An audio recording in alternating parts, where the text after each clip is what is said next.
7 days spiritual course বুক। আর এটা হচ্ছে প্রজাপিতা ব্রহ্মকুমারী ঈশ্বরীয় বিশ্ববিদ্যালয়। এখানে আত্মা পরমাত্মা এর সম্বন্ধে সম্যক জ্ঞান দেওয়া হয়। আমাদের হেড অফিস হচ্ছে পাণ্ডব ভবন, মাউন্ট আবু, রাজস্থান। এই দেখুন, এটা হচ্ছে ওম শান্তি ভবন। এটা হচ্ছে ডায়মন্ড হল। এখানে 30,000 স্টুডেন্ট একসাথে পড়াশোনা করতে পারে। এটা হচ্ছে জ্ঞান সরোবর। এটা হচ্ছে তপস্যক ধাম। এই চারটে মাউন্ট আবুতে অবস্থিত। আমাদের 160টা কান্ট্রিতে 22 লাখের বেশি সেন্টার আছে।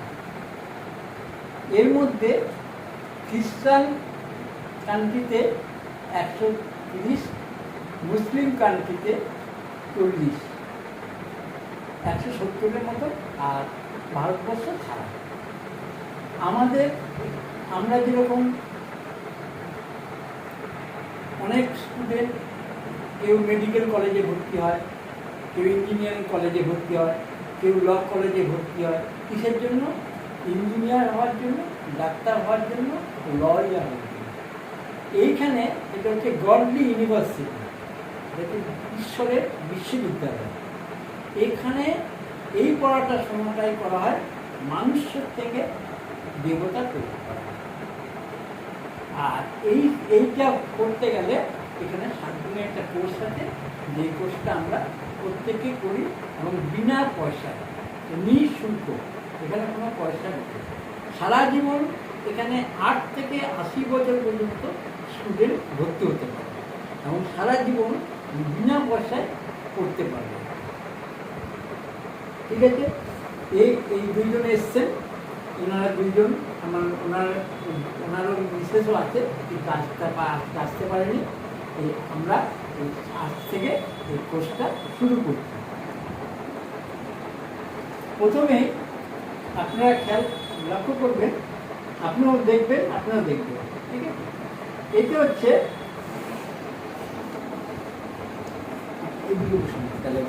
না, আপনার না,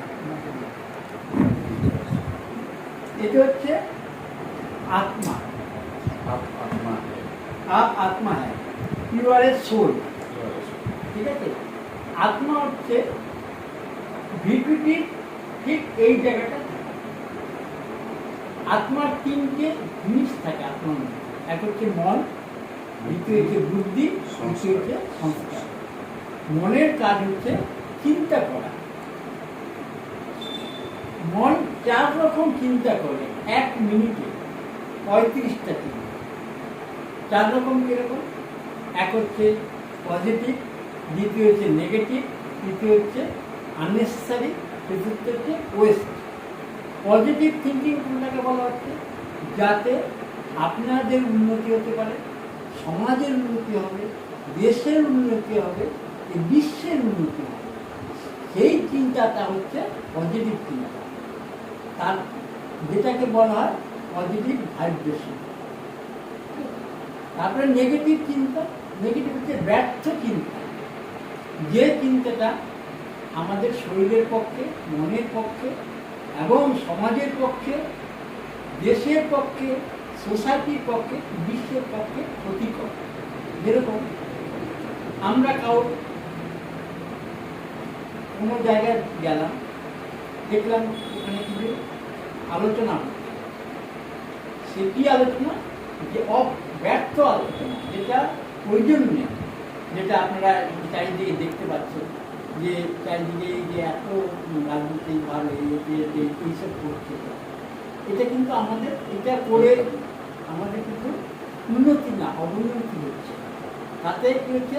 মানুষের মানসিক ব্যাঘাত করছে, যার জন্য আপনি ঘরে ঘরে অশান্তি। তৃতীয় হচ্ছে আননেসেসারি, অপ্রয়োজনীয়। ধরুন আপনি একটা বাড়িতে আছেন, পাশের বাড়ির ভদ্রলোক 50,000 টাকা ইনকাম, আপনার ইনকাম 10,000। এবার আপনার ঘরের লোক বা আপনি যদি চিন্তা করেন আমি তার মতন থাকবো, এটা তো সম্ভব নয়। তাহলে কি হচ্ছে, আমি যে তার মতন থাকতে চিন্তা আমাকে কি করতে হবে, আমাকে লোক থেকে ভার করতে হবে, করে তবে আমি তার মতন কিছুটা হতে পারবো। কিন্তু দিনকে দিন আমি কি হবে, ভারে জর্জরিত হতে হবে।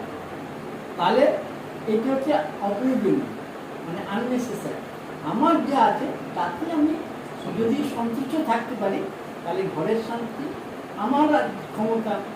যেরকম কালকে আপনাদের বলা হলো, যেটা বাংলায় বলে আয় দিতে পারে, যেরকম কালকে ওনাকে বলা হলো, কি বলা হলো, যে একটা ছেলে তার বাবার ইনকাম মাসে লাখ টাকা, একটা 15,000 টাকা সাইকেল কিনে, ওনাকে এই বললো যে আপনি কিন্তু বাবাকে 15,000 টাকা সাইকেল কিনে বলবেন না। তা আপনি বললে কি হবে, বাবা মায়ের প্রতি কি প্রেশার হবে। এবার আপনাকে দেওয়ার জন্য উনি ধার কেনা করবেন। এবার তাহলে কি হচ্ছে, এটা আমার প্রয়োজন, আমি যেরকম আছি সেরকম একটা সাইকেল কিনলাম, ঠিক। তারপরে হচ্ছে ওয়েস্ট মানে যেরকম দেখবেন জিএমসির গাড়ি যায়, ওয়েস্ট ড্রাই ওয়েস্ট, ওয়েস্ট লেখা থাকে, মানে খারাপ নোংরা, ওয়েস্ট মানে নোংরা। কাউকে গালাগালি দেওয়া, কাউকে খারাপ কথা বলা, কাউকে মারা, এইসবকে ওয়েস্ট মানে খারাপ চিন্তা, ঠিক আছে। এগুলো কি করলে কি হয়, নিজের ক্ষতি, যার সাথে করা হলো তার ক্ষতি, সমাজের ক্ষতি, দেশের ক্ষতি, ঠিক আছে। তারপরে সেকেন্ড হচ্ছে বুদ্ধি। তাকে বলে ইংলিশে বলে ইন্টেলেক্ট।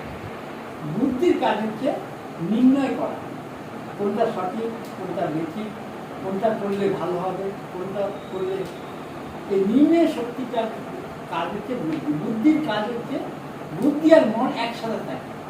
মনকে হচ্ছে চঞ্চল ঘোড়ার মতো, মনকে আপনি যত শান্ত রাখতে পারবেন তত আপনার বুদ্ধিটা কাজ করতে পারবে, কারণ এর সাথে একটা ইন্টারলিঙ্ক আছে। থার্ড হচ্ছে সংস্কার। সংস্কার হচ্ছে রিসলভ।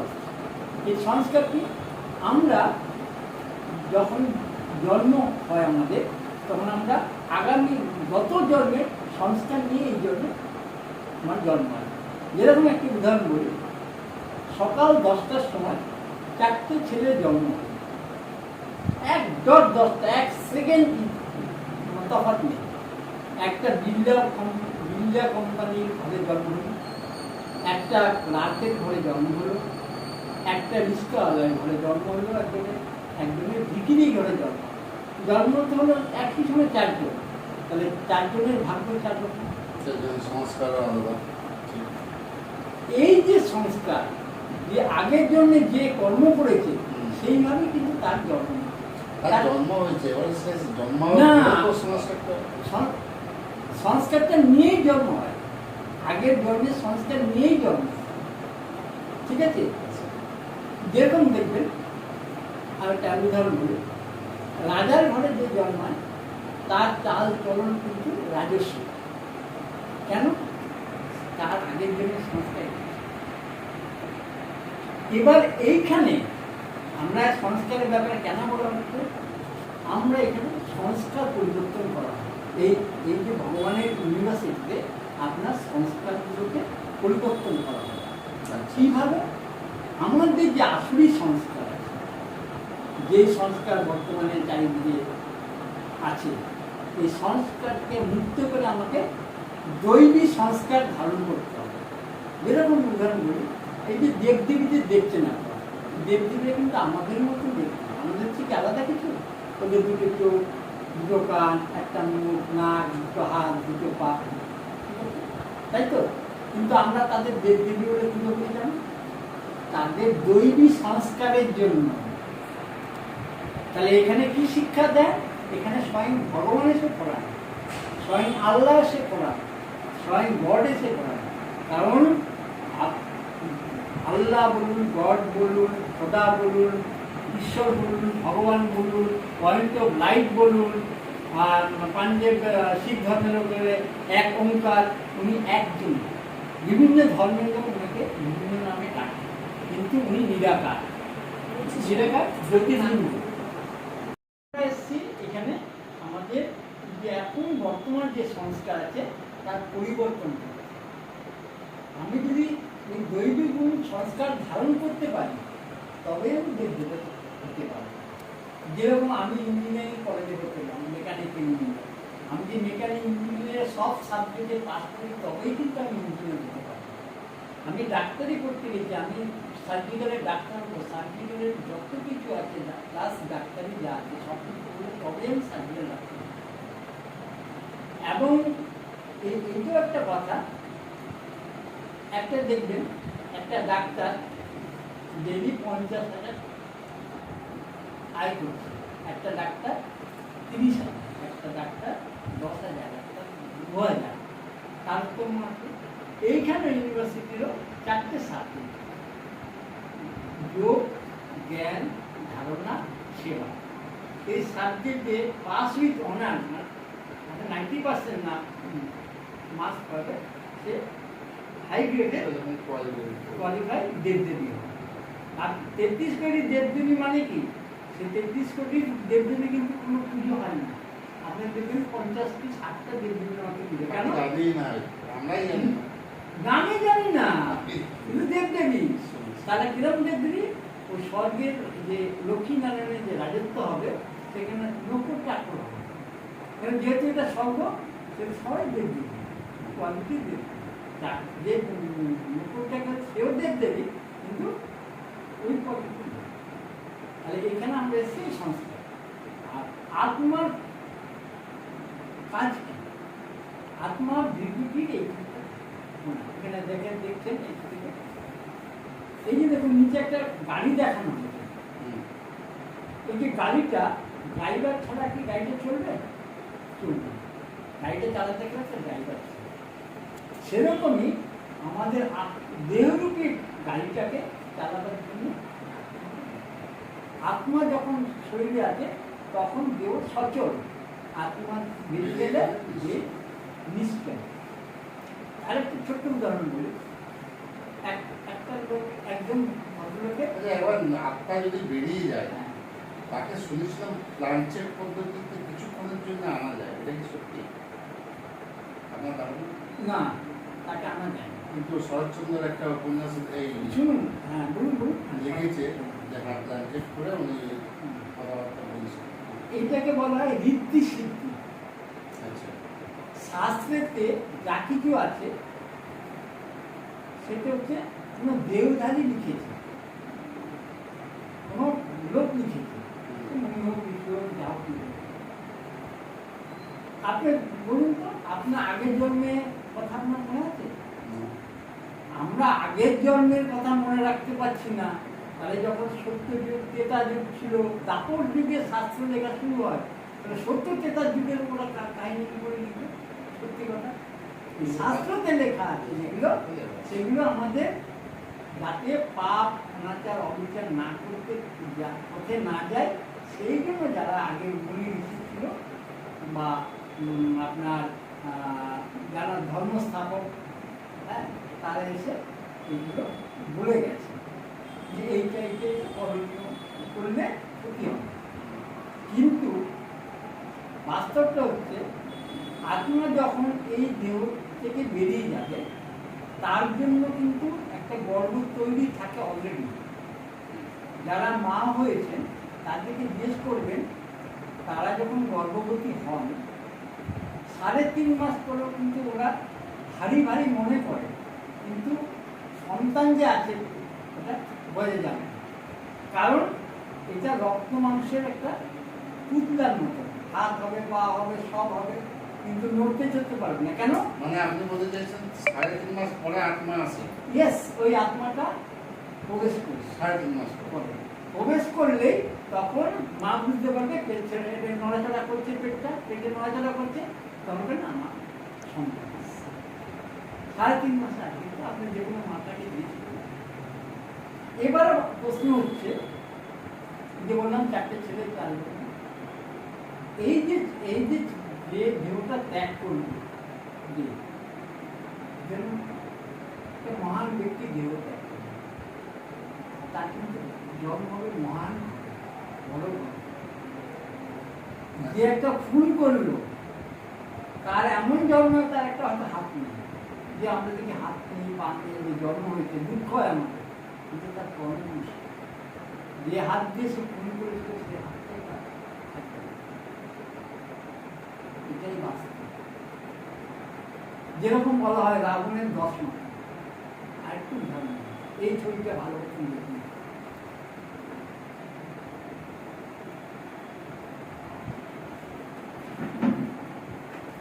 দেখুন এই ছবিতে হচ্ছে রাবণ দেখানো হচ্ছে। রাবণের 10টা মাথা, তার মধ্যে দেখুন আর 5টা মাথা মেয়েদের, 5টা মাথা ছেলেদের। একদিকে একটা মেয়েকে চুলের মুঠি ধরে রেখেছে, এদিকে ছেলেকে চুলের মুঠি ধরে, মানে এ ছেলে মেয়েদের নাচাচ্ছে, পুতুল না। রাবণ বলে কোনো ব্যক্তি নাই, শাস্ত্রের সব গল্প, গপরা বলার গপরা। রাবণ আমাদের সবার মধ্যে আছে। এটা দেখুন রাবণের কাজ কি? হিংসা, ভায়োলেন্স, হ্যাঁ, কারাপশন, অনাচার, অবিচার, ব্যভিচার। এখন কার যুগ চলছে জানেন? রাবণের যুগ। এই জন্য আজকে কাম, ক্রোধ, লোভ, মোহ, অহংকার, অনাচার, অবিচার, ব্যভিচার, ভ্রষ্টাচার, মিথ্যাচার, কুমিচার, দর্শনচার, চিচিচার সারা বিশ্বে বলেছে। আজকে সারা বিশ্বটাই হচ্ছে রাবণের রাজ্য। শ্রীলঙ্কাতে কোনো রাবণ ছিল না, শ্রীলঙ্কাটা দেশের না। শ্রীলঙ্কাতে তো রাবণের অস্তিত্ব এখনো দেখা যায়। ওগুলো গল্প কথা শুনুন আপনি। রাবণকে আগে সেই ব্যাপারটা আপনি জেনে নিন। রাবণ হচ্ছে, একে বলা হয় মায়া রাবণ। রাবণ কি? কাম, ক্রোধ, লোভ, মোহ, অহংকার, এই 5টা যে বিকার আছে তার সমষ্টিগত নাম হচ্ছে রাবণ। সেই 5টা বিকার ছেলেদের মধ্যে আছে, মেয়েদের মধ্যে আছে। আজকে বিকারে যারা জর্জরিত হচ্ছে, যার জন্য আজকে উত্তরপ্রদেশে দেখুন আপনার তাজ্য হয়ে যাবে একটা 8 বছরের মেয়ে, 15 বছরের ঘটেছে, 11 বছরের ছেলে 3টি, একই স্কুলে পড়ে, এই ছুটে পড়ে, হারিয়ে পড়ে। আজকে কোথায় গেছে? আজকে দেশ কোথায়? আর মানুষের নৈতিকতা কোথায় গেছে? এই জন্যই ভগবানকে বা আল্লাহ বলুন, গড বলুন, খোদা বলুন, আসতে হবে। খোদা অর্থ হচ্ছে যে খুদ আসে, তাকেই বলে খোদা। ঠিক আছে, আজ এই পর্যন্তই থাক। নমস্কার করবেন না। আসলে আমাদের মনটা ভালো লাগে, এবং অনেক কিছু শিখতে পাই, এই জন্য নমস্কার করা। নমস্কার করবেন একজন সর্বশক্তিমান ওনাকে। আমরা ভাই ভাই, তিনি জানেন আমার ভাই কি, কোন সেন্সে উনি আমার, উনি আমার ভাই কোন সেন্সে বলুন তো? উনিও একটা আত্মা, আমিও একটা আত্মা, উনি একটা আত্মা, উনি আপনি একটা আত্মা, উনিও একটা আত্মা। আত্মাকে ভাই ভাই। আর ব্রহ্মকুমারী যে আমাদের হচ্ছে ভাই বোনের সম্পর্ক, সবচেয়ে পবিত্র সম্পর্ক পৃথিবীতে। ভাই বোনের সম্পর্ক এর চেয়ে বড় সম্পর্ক নেই। ওই জন্য রক্ষা বন্ধন। ওম শান্তি। আজ এই পর্যন্ত থাকলো, কালকে আপনারা চলে আসবেন, কালকে আবার